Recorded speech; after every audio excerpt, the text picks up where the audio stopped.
but it might be more pronounced with y'all. You know what I mean? Like the rich girls hang with the rich girls. Yeah. Just to give you an example, and you brought up the light skin supremacy. I was having a conversation with a friend of mine the other day, and we were talking about black Greek fraternities and sororities. And she had commented to me that she knew of a particular sorority's new neos, they just crossed over, right? New group.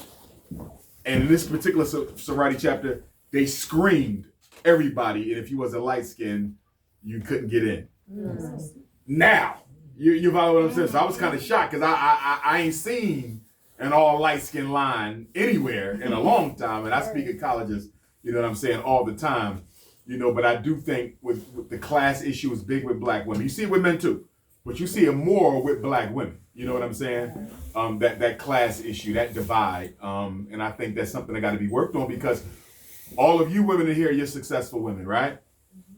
The problem is, in this conversation we have with y'all about women, as grassrootsy as you ladies are, you're still being influenced to some extent by that class, by that education, by your credentials, right?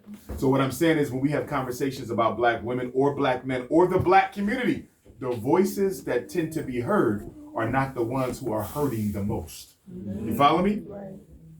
You know, you hearing Roland Martin and you hearing, you know, all these people, and it's like, but they don't represent the ones down here. You know what I mean? And we're always talking to them. And so white society has done a good job of creating this buffer where you never hear from those who are most in pain.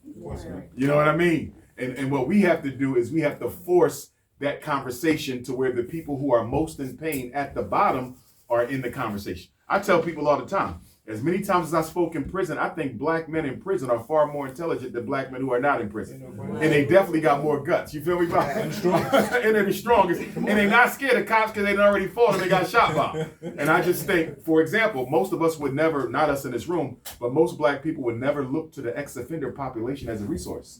And they are one. But because of class and chauvinism and stereotype, they are completely shunned from helping us come up with the solutions.